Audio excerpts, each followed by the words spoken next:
Welcome to Tripod, our travel retail themed podcast series in association with the Seaver Group. I'm Martin Moodie. I'm Roger Jackson. Roger, thanks for being with us. We've got a really interesting and different guest coming on the show in a few moments, but I think it would be remiss of us not to touch on the issue that's really dominating all our thoughts. It's also impacting our industry. And for the first time in a long time, it's not the global pandemic. It's the terrible catastrophe, the humanitarian crisis in Ukraine.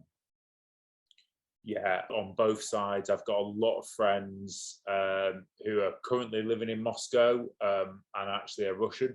Some of my old team are there actually from Diageo as well. And I'm hearing not great stories coming out of there as in terms of the impact on them. And then, of course, that's more financial hardship. And then, of course, what we're seeing in Ukraine is unacceptable. I don't care what nationality you are. We don't and we shouldn't see that in our day and age. It's just really unacceptable and it needs to stop as soon as possible. Before I even get onto obviously the economic impact on some of our largest retailers, D3, heavily exposed in Russia, Heinemann are. I saw the operator at Ukraine, essentially the airport's virtually destroyed. So from our industry as well, it's horrific. More flights obviously being cancelled from those countries and other countries. I was speaking to somebody from Moldova a few days ago who said that, you know, ultimately nobody wants to travel because they're worried about what will happen to their country. So it needs to stop. It needs to stop now, Martin. And I hope that's what we see in the coming days. But unfortunately, I don't think that'll be the case. No, it's horrific, and we can only hope that some kind of sanity prevails and it comes to an early conclusion. Let's hope so. Right, Roger.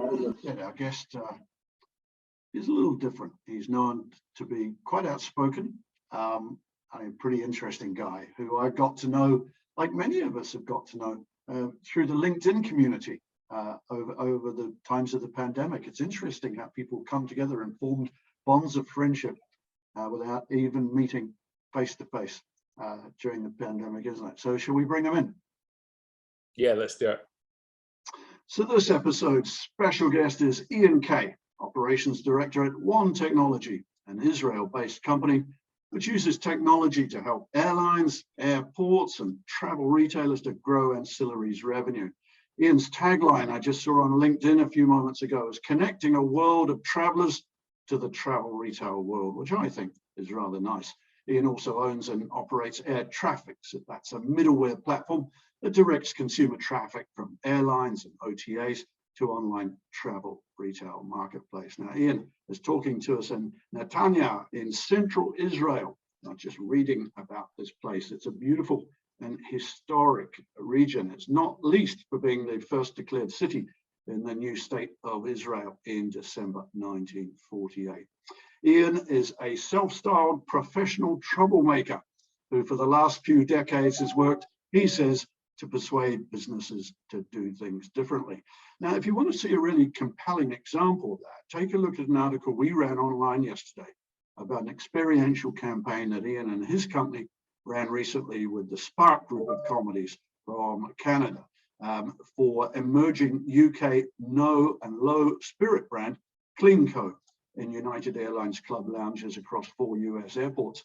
Now, I mention that because this was no ordinary campaign. It's a great story. It ran through January and February during a still raging pandemic. The weather was awful. It focused on a nascent, well, brand new category, really, in real terms, and involved project experts across 10 time zones. And it's a great case study, and I think a brave one. We might touch on it during this chat. So with no further ado, Ian Kay, welcome to the show.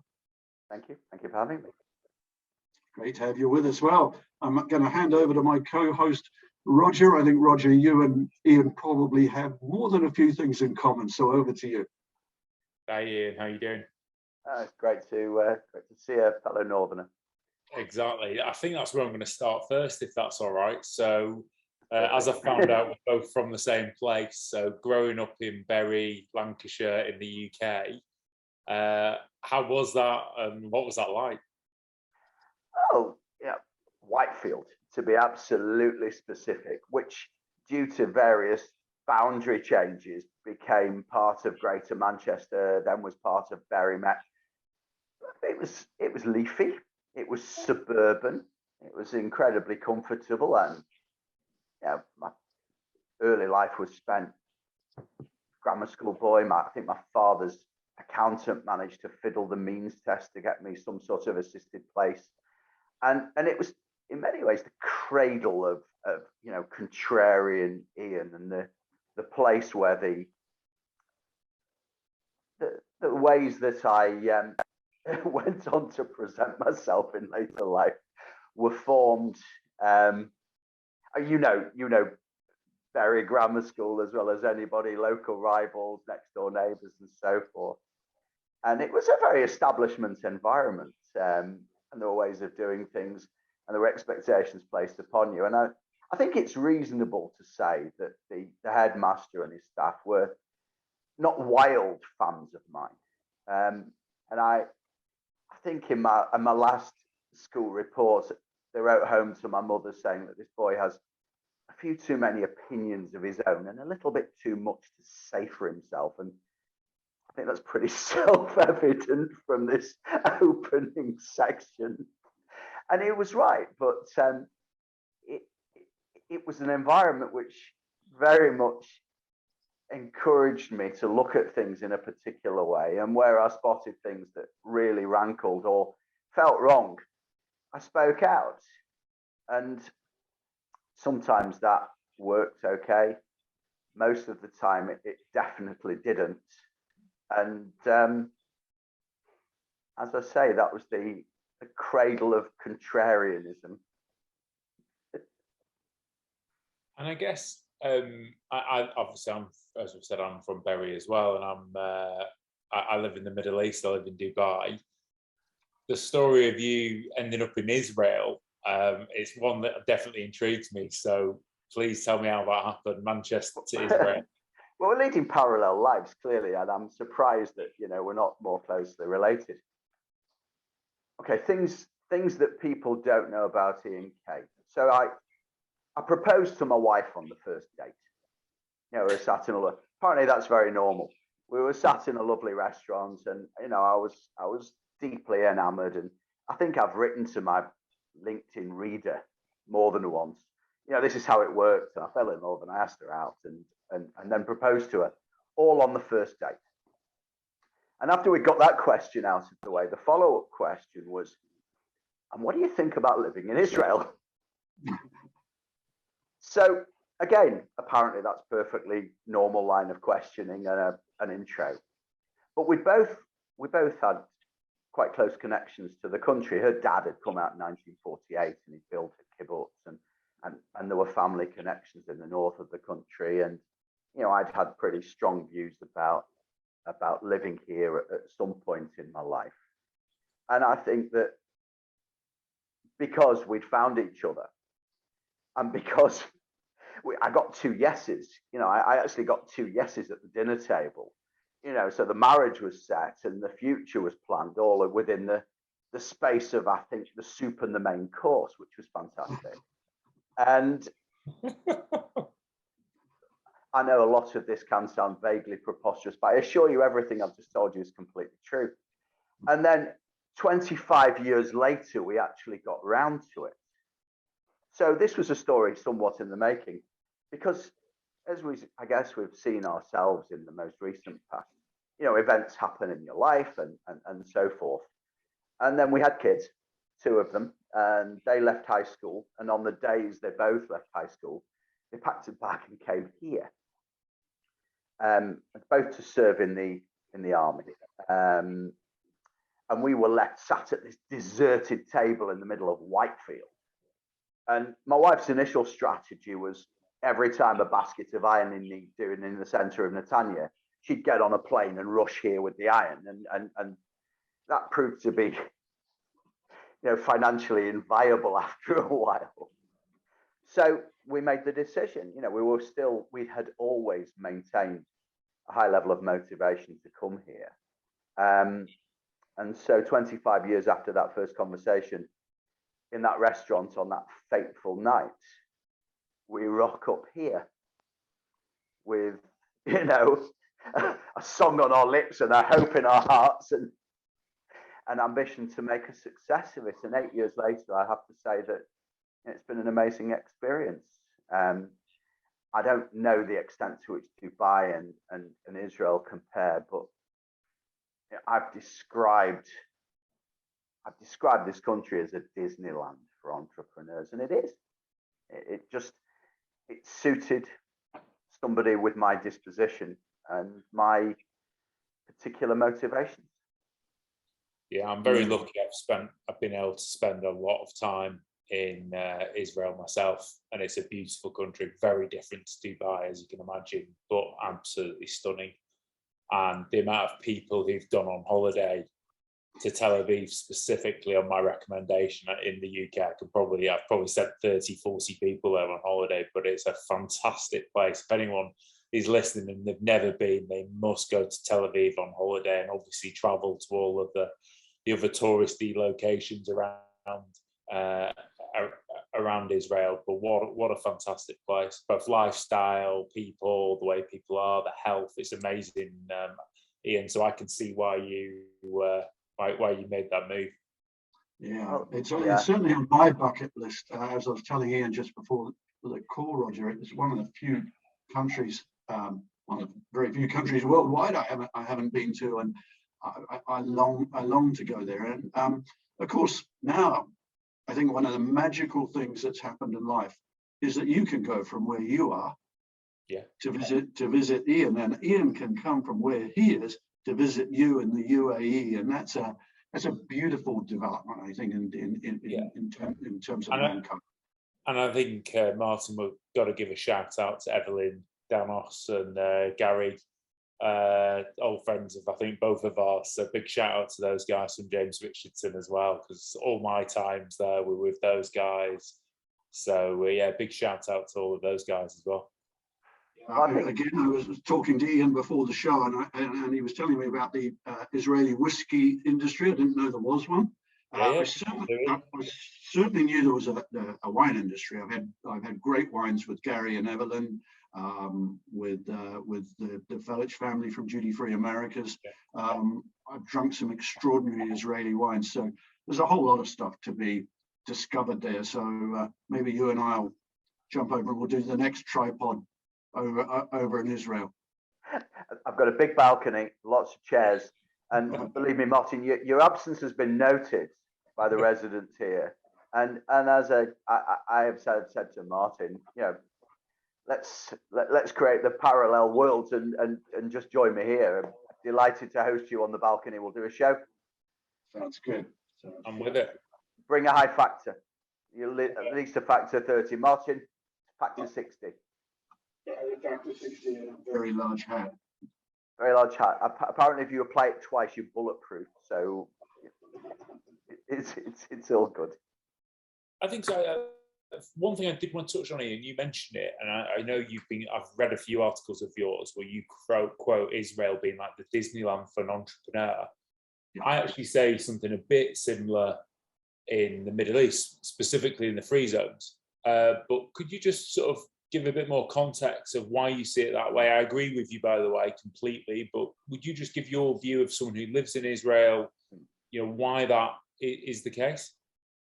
Very much so. I think you and I have come from a very similar background, as we've identified, and within that background, there's a very conservative and conventional expectation of us, and pathways that are set out to achieve it. And we go to school, and we go to university, and then we gain an entry-level position in a company based on our graduation, and we follow a risk-free or a relatively risk-free navigation through our careers. And maybe touch senior management after 20 years in that particular pursuit of success, and then retire and play some golf and do whatever it is we do after that. And And that's a very normal way of thinking about things in the places that we've come from. But here it's a very different culture. And in schools here, it seems to me that rather than emphasizing the ability to do your sums and conjugate French verbs and know the names of the rivers and the mountains, there is a process of convincing kids that when they leave school, they can be creators, and fearlessly so. And and the environment in which they operate will support them taking their destinies in their own hands and creating and building businesses and attempting things, and not to be scared if it fails, because there are support networks around them who will provide angel funding or VC funding to promote what seem to be logical businesses. The use of tech is encouraged, obviously, and the startup nation is called that for a reason. And it is because groups of people understand that the pathways open to them go way beyond those of the convention that we understand. And there's very little fear here. And it's not uncommon to see groups of people leaving school and doing the military service and coming out of it and going straight into a high-tech startup in an incubator, an accelerator run by a sympathetic source. And lots of them fail. But what's very common is after an initial failure, they'll learn lessons fast and they'll start again. And there's an encouragement to start again because it equates to job creation. It equates to almost like a codependence, an internal codependence. So we'll build our futures within this country off our own intelligence and off our own commercial capabilities. And so the idea that thinking in a new way, using technologies in a different way, innovating and taking risks and experimenting is the norm. It's quite a normal part of business life here. And you only need to go into one of the Tel Aviv high rises. And as soon as you get above the 12th floor and you take the lift up to the 58th, every single floor is populated by WeWork style office environments where groups of people have come together to implement these practices. And it is entirely the norm. And for somebody like me who is predisposed to that way of thinking and to looking and challenging status quos, that's why I described this as a Disneyland, because all around you, there are rides that you want to participate in and go on and go on more than once, because they're entirely sympathetic to the way you think about things. And I'm not sure, I would ever have been, I went to university, I did a law degree, and that was mostly hiding from life. And the idea of living some sort of chalk stripe life in a very linear way was never really particularly suitable for me. And I wasn't a very studious character either. So, it was revelatory to see the alternatives, to peer behind the curtain and see the ways that things could happen. And that's certainly my experience of having been here. And obviously, as Martin said, the Abraham Accords have opened up brand new doors and encouraged regional cooperations between you and me. Our abilities to come and see each other directly without circuitous routes and improbable bureaucracies and political incidents. It's liberating. And it won't be the end of it. I honestly believe that a domino has fallen, and other dominoes will certainly follow. And we've seen it with Bahrain and Morocco and Sudan to an extent. And I really feel that this is a blueprint that's being created for cooperation and collaboration regionally. And it's only got to be good for us. And you've just, you're a participant in the Middle Eastern duty-free associations activities. And it must be exciting to be around at this time, to see blockades falling, to see barriers being broken down. And this is the way really it should be. And the hideous irony of it is the events on the other side of the world where the exact opposite appears to be taking place, but we're clearly leading the way, and more of the same, if you please. Yeah, no, I completely agree, and it is fantastic. And I think the similarities between, obviously because of geography and history, the similarities between the countries are there. They are very, very similar in the way they do business, the way they are, the way family is, everything. So for two countries, we see enough conflicts in the world where actually the two different countries or two different continents are so different, but they're so similar. They should be neighbours, and it should be there should be cooperation, and there should be goodwill as well. And I think that's where we are now. And I think what's nice to see is I see it from both sides. It's such a shock here now being in a hotel and seeing a group of Israeli tourists, and it brings such a smile on your face, and they're enjoying Dubai, and I'm sure it goes the other way as well. So it's been fantastic.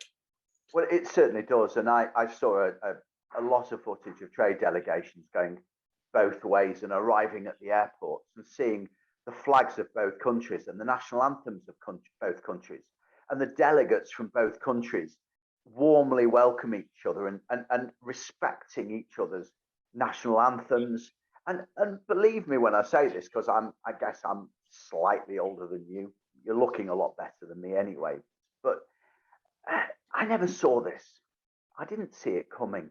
It was a shock. It came out of the blue, and it was little short of miraculous when your expectation is skewed so dramatically and for the good. And I'm very grateful for it, and I hope that we'll all reap some very significant benefits from it. I'm like you, and I could have said 10 things that I would have thought would have happened before that. So I was completely shocked, and without getting too deep into politics, is one of the things the Trump administration absolutely, can hang their hat on. There's a lot of things that they probably can't, but absolutely to deliver that agreement was just fantastic. I would agree with that completely. Changing gears slightly. So tell us a bit about your business, because I see you're very, as I am, you're on social media, as in terms of LinkedIn, a lot. I see a lot about you. I see a lot about your businesses. But tell us how you got into travel retail, and tell us a bit about your business, One Technology, air traffic. So it'd be good to understand just a bit more. Not only, I'm sure if I've got those thoughts, I'm sure everyone who's listening also has as well. Oh, so does my wife. She asks me these questions all the time. What the hell are you doing? And I think thinking about that question, which is a good one, I've got to frame this in a particular way to make my career look planned and linear and appropriate, rather than some chaotic and haphazard journey into lunacy. So there is a logic to it, and I'll start. My background in the 90s and into the 2000s was outdoor advertising. I worked as a consultant for JCDecaux globally, and designed and helped them design a range of differentiating advertising methods using technology to engage with an audience. And the differentiators that we created for them enabled them to create media firsts in all of their spaces in the outdoor sector, whether it be roadside or trackside, and also in airports. JCDecaux hold a great many global contracts to be the advertising partner in airport environments. And so a lot of the tools that I was using, interactive digital media and experimenting with Bluetooth and iBeacons and NFC and mobile communications, the nascent VR and AR technologies, which had all been deployed very successfully in outdoor environments, also worked really well in airport arena, and that took me for the first time into airports. And then there was a kind of an intersection where I started thinking, and again, this is exactly the common thread that runs through me. What else can we do with this stuff? And I'd had a very good relationship with Manchester Airport Group, and there were a number of conversations that I had which made me realize that they had their own specific challenges in terms of things like passenger engagement, retail marketing, and so forth.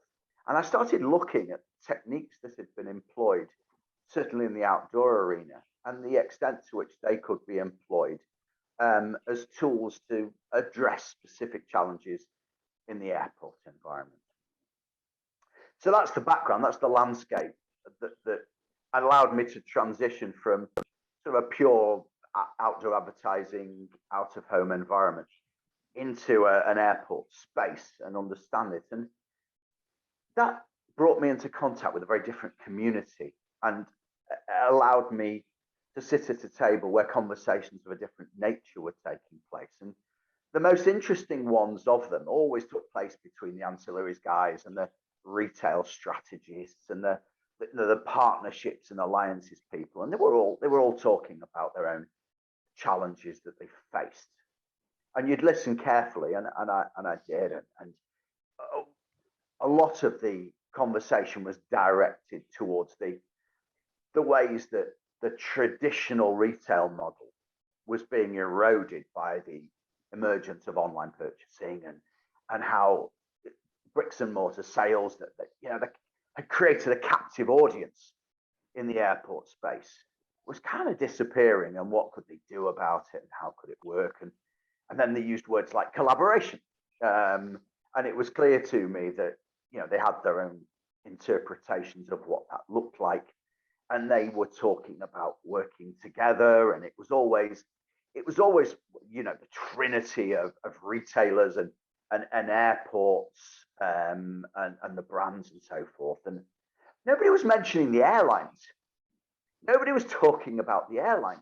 And this struck me as crazy, because if you're looking at maintaining or perpetuating a certain ecosystem and a status quo, you've got to look at consumer acquisition. And where are the consumers? And how do you get to them? And the first contact with those people was the airlines. The conversation started with the airlines.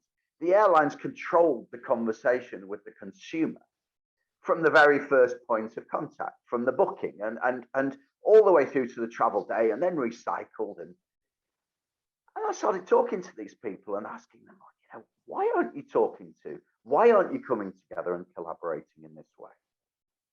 And there was this kind of look of horror. We can't do that. They're competitors. They've got their own. No, we don't. And then that led to conversations about who owns the customer, who owns the passenger, and was it them or was it the airline?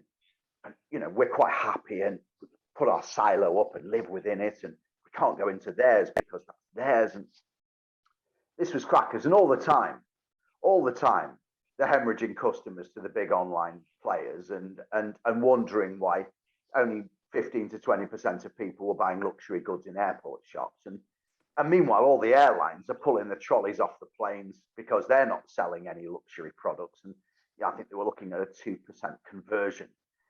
So one side's got all these customers, hundreds of millions of customers, potential customers, in the form of the passenger group.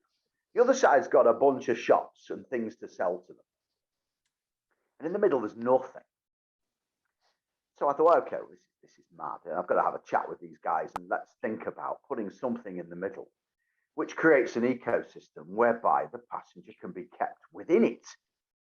Because if you can start the conversation with them at an early opportunity and continue to maintain it through to the physical touch points of the travel day and then beyond and so forth, you've got so many opportunities to present to them potential offerings or luxury products and non-luxury products and other ancillaries that everybody's going to win within that ecosystem that currently exists but doesn't feel predisposed to particularly talk to each other. And as you've gathered from my presentation of myself so far, I was particularly keen to challenge this status quo. And one technology was born in 2013 to start exploiting and building some of the technologies that we were advocating and had been advocating to others. and start actually creating them for ourselves, testing some assumptions.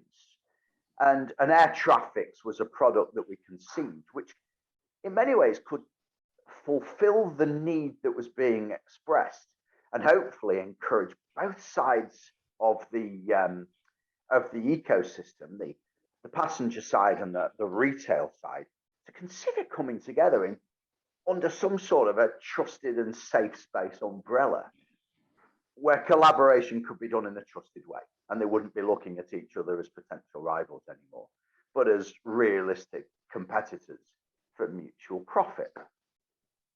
So, the obvious thing that has to happen, then you've got to build something and prove it, and then take it to the people and say, here it is, what do you think? And we did this, off our own backs, and we decided that it was worth doing. And lots of people gave us very sympathetic hearings and said, this could be great. And we built it and tested it. And we used a small beta group of online travel agents in the north of England, and created and installed this app, which would launch opportunities, invitations to passengers, which were itinerary specific, and create retail opportunities that would enable them to or invite them to choose to buy some retail product at some point on their itinerary, either when they depart a place or when they arrive at a place, or any point in the middle. And that would link through to a merchant with an online marketplace and a transactional capability. And it all seemed great. And that was the foundation of this kind of ecosystem. There was a proof of concept, and we managed to achieve 8% conversion on total viewership. Wow. And when you compared that to what social marketing was doing, and even the IFE that had some interactive stuff going on the plane, on the seat backs, we were easily quadrupling the engagement levels and the click-through levels. So we proved that people were interested. There was an appetite for passengers to consider buying retail products at an earlier stage in their travel journeys, potentially when they booked and had received a booking confirmation, whether they were prepared to do it at a point where they were reminded to check in, where they got some loyalty marketing email from their airline. But the airline was leading the communication and providing a hosting environment for a travel retailer with an online marketplace. Seemed really sensible, right? So you'd think. And that was the basis of air traffics. That was the principle behind it. We thought it was pretty smart. And then you take it to the market. And that's where you start to encounter what I think has been a fairly traditional blowback from a marketplace that is used to doing things in a certain way.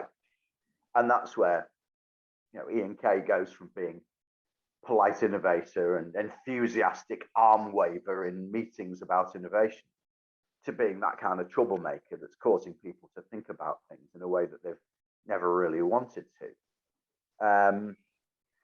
And the results have been mixed, frankly.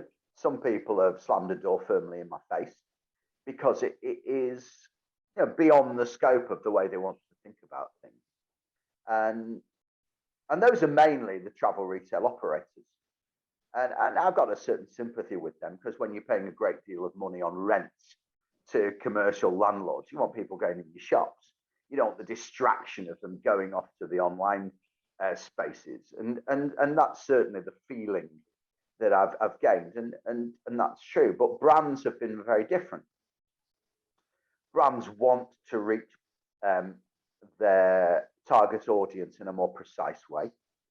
They're used to e-commerce and online because they do it outside of travel retail anyway, and they had an expectation that something similar would perhaps apply in our space, and haven't really received it. So direct engagement with brands is easier. Airlines are certainly interested because for them it's a direct ancillary, and certainly now getting some cash in the bank without actually having to spend any is a great opportunity. And so giving me space and time to commercialize the digital and now physical assets is an opportunity. So this is a very long way of saying, if you build it, some will come. That's probably the best takeaway that I've got from the last couple of years worth of activity. And maybe now, as we emerge into whatever normality looks like, some people will embrace that now a lot more, with a lot more vigor. And some will probably think that the new normal looks as much as possible like the old normal. And that's fair. But we exist to create an alternative way of doing things, which we believe is sensible.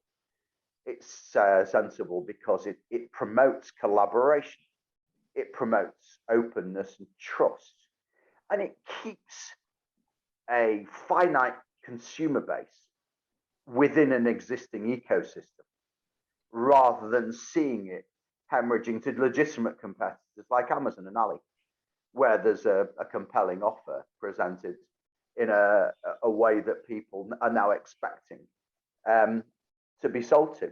So Yeah, that's my story. Excellent. And that's a good one, Ian. And being an entrepreneur, it was never easy. And it takes guts to do those hard yards, and a bit of luck as well to get through those hard yards. But I think, if anything, the pandemic, in a perverse way, has helped you in that. I think the industry is much more open to staring outside its own silos, as in the past, and we've seen it. And we've seen the emergence in very recent times of Alibaba and JD.com into the travel retail world, working with traditional travel retailers. So the world is changing, and hopefully you being a kind of first mover, which is always hard, will pay off, and we certainly hope so. Well, we're going to move you on from talking work to having a little bit of leisure and fun. And we always take our guests off to our resident desert island. It has duty-free status, of course. It's our own version, the tripod version of Hainan, and we're going to let you have a few creature comforts to enjoy yourself there. So over to you, Roger. Yeah, so Ian, you're on our desert island, and you can take one book or piece of reading to take. So what are you going to take for your holiday? I was thinking about this quite carefully, and I know the expectation is, I've got to take some serious business reading, and 5 tips on marketing coconuts to the natives, and sort of leveraging digital palm tree sales. But no, I would like to take with me a book by Sarah Winman called "When God Was a Rabbit." Fantastic book and highly recommended. And the reason for that is it's essentially a book about optimism and family, and family mostly that's been fragmented and disintegrated over time due to circumstance. And that's obviously certainly going to be true as I'm sat on my hammock on a desert island contemplating these things. And in the end of the story, the family comes back together again, and it's filled and brimming with hopefulness. And I want to kind of have that feeling as I'm reading it that sooner or later this kind of desolate existence is going to come to an end, and everything's going to be fine again. So yeah, When God Was a Rabbit by Sarah Winman is going to be my book. Okay. Sounds good. I've not read it, but I'll definitely look it up. To go with your book, you can choose a music, album, or song. So what music are you going to take to the island? Oh, it's a piece of cake, this one. It's Eternal Flame by the Bangles. Oh, fantastic song. Absolutely cracking. First song at my wedding, and absolutely evocative of the most superb memory, because my wife and I obviously were on the dance floor, and I'm looking into her eyes, and she's looking gorgeous, and she's singing this to me. Now, I've only seen this on the wedding video in recent times, and she's not a great lip syncer. And what's very apparent very early on is she hasn't got a clue of any of the words to the song whatsoever. So I'm watching the lips and I'm listening to the music, and there's no correlation between them whatsoever. But the sentiment of the song and that moment that was captured in my mind, it's quite priceless. So yeah, Eternal Flame for Bangles. When you asked her to marry you on your first date, how long did it take you to get married? About 12 months. I mean, there was planning and, you know, these things. She was a Cheshire lass. So coming from a Cheshire family, they have to. A bit classy. Yeah, a bit classy. Oh, I punch way above my weight. And you know what? Loads of people meet us in Israel, and they say, they meet us and they listen to us talking. And they always ask the same question. How come your wife sounds like Queen Elizabeth and you sound like that? I have the exact same thing. We were in the office this morning and my wife lived 15 minutes away from me in Ainsworth. Right. And the team said, how come we can all understand her and we struggle with you? And I went, well, she had better schooling than me. So I understand everything you're saying. It's Martin I've been struggling with. Yeah, he's known me a long time, luckily. Yeah, we have a very good subtitle service provider. So I'll be talking to him straight after this show for the benefit of most of our viewers worldwide. Now, the next item, I know you don't drink alcohol, so I know it's not going to be from my category, but what duty-free item would you buy from our duty-free store? Well, don't make too many assumptions. I want to be a little bit cheeky. And you're absolutely right. I'm a teetotaler. So if I may, I want to ask for two items. And I think because the first one is what it is, I'd like to ask for an empty whiskey bottle, probably a high-end bottle, you know, something that, you know, immediately captures the imagination, but it can be empty because I'm not going to be drinking the whiskey. But the second item is a really top-range writing set, because I'm on a desert island. And obviously, you know, I'm yearning for rescue, so I'm going to have to fulfill some elements of my time in a productive way. And I will use the writing set to craft a beautiful letter to Stanley Tucci, celebrated Hollywood actor, stick it in the bottle, chuck it in the sea, hope he receives it. And when he pulls it out, it's going to be a request from me for him to play me in the film. And that is my fondest hope. Stanley Tucci playing Ian Kay in the story of a confused innovator's life. I think it's a blockbuster in the making. Well, we'll see what we can do, Roger. You and I will talk to our funders and investors and see if we can arrange that. Do you get that comparison a lot, Ian? Not as much as I'd like. You just need my glasses. I'll give you my glasses, and then maybe you're on. It was a bit disappointing, actually. I was with Tucci in a restaurant a couple of years ago, and a couple of people came by and said, "Who's that with Ian Kay?" And go figure.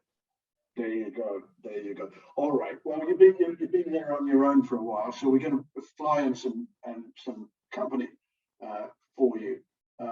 We're going to let you have a really great dinner party with three dinner companions from history or living today, wherever in the world. Your choice. Who would they be? And rather quickly, why?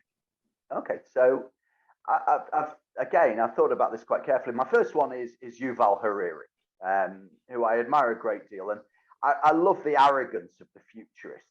You know, in years gone by, these guys would be on the telly as, you know, telling you the numbers of the lottery. But now you can do TED Talks and be taken seriously as a professional prognosticator. And I'm very keen to hear his opinions on the future of all things, really. And I think he'd be a great dinner guest. So Yuval Hariri would be my first one. Alongside him, and as a lifelong Manchester City fan, I'd have Pep Guardiola, because this is quite thematic, but when he arrived at Manchester City, and we're talking about futures, he gave me a future I never thought as a sports fan I'd ever have and continue to have. but there's also a great deal more to him as a thinker and as a potential future politician in his home country. And I'm very interested to hear his thoughts on matters outside of football, and also on Yuval's view of the realistic approaches that he'll take, and talking about the future. So my second one is Pep Guardiola, and my third one is Anthony Bourdain, a guy who I admire a great deal, and unfortunately didn't have the future that I think people were hoping that he would have. But I admire his presentation of himself, particularly in his travels and in the presentation of his travelogues, because he's one of the most accessible and was certainly one of the most humble guys that had a way of drawing out things from people in their own environments by simply being open-minded to them and being one of them, and never sneering or looking down at them, but generally having the most perfect approach towards humanity. And Anthony Bourdain would be my third guest. And it sounds a bit misogynistic, especially just after International Women's Day, that we've not got, anybody else around the table. But I think that as things go, that would make for quite a fascinating dinner table conversation. And as you've seen, what Bourdain can do with a brisket, you don't want to miss. Absolutely. We're going to let you have a woman at the table. I think you've proven yourself very, very adept at the chat at the dinner table from an early age in your marriage, or before your marriage with your wife. So your wife can come as well, Ian. And I'm sure that would be just an amazing dinner party. Okay, we've had you on the island. Before we take you back off home where you are on the Mediterranean coast there in Israel, we're going to fly you somewhere in the world for all this hard work you've been doing over the last couple of years, in particular through this rotten pandemic. You deserve a treat. So we're going to take you somewhere in the world. Where would it be and why? I would request, if I may, economy ticket, no frills, to Vancouver, my favorite city in the world. Not been for a little while, but having worked with her and never met her, it's a great opportunity to meet Heidi Van Roon. There's the name check, Heidi. Her hometown. It gets me a chance to reacquaint myself with my favorite city. And as it's all on you, I would be very grateful if you could send me just the one ticket, really. Nice return trip, and that would be fantastic. Vancouver is my destination. Great choice, Ian. And being as it is on us, it will be economy, I'm afraid, Roger, right? Yep. So Vancouver, great choice. My dad's hometown, Ian. He was raised on Vancouver Island, absolutely beautiful place, and yeah, one of the most beautiful and nicely multicultural places in the world. It's got everything going for nature. It's got a buzz, and it's also got a really laid back lifestyle. So great choice, Ian. You've been great fun, provocative and candid as always, but very humane in your views on life. And I really have admired your story. You've had the guts to go for it and to speak up. And I don't think that's ever going to be taken away from you. A man that convinces his future wife to marry him on the first date, Roger, that's some individual, I suspect. 100%. It took me 8 years. So Ian, you big admiration there. Look, the jury's still out. There are still some saying it'll never last. So, I'm in it for the long game. All right. Ian Kay, it's been great to have you with us. We wish you all the best with the business going forward, and stay well there in Israel. I hope the situation continues to improve there in terms of COVID, as it has, and will continue to be so. And that Disneyland of a country that you're talking about will continue to be right at the cutting edge of technological and other advance. Ian Kay, thanks for being on Tripod. Thanks so much for having me. Thanks very much indeed, guys. I've really enjoyed it. Thank you. Cheers, mate. Well, Roger, you and Ian, two northern lads, who would have thought you would have gone down your very diverse paths in life from where you all started? So it was great listening to those anecdotes about your original roots.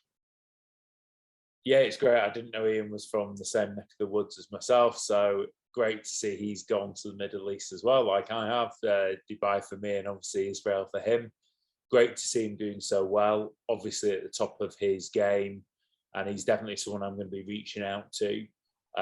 What's really interesting is we had Manishi on from VoiceBack Analytics a few weeks ago, and the amount of messages, I must have had 7 WhatsApps, Martin, saying, oh, can you pass me Manishi's details? I'd like to reach out to him and work with him. So I've not caught up with Manishi, but I hope, Manishi, if you're listening, I hope some works come your way.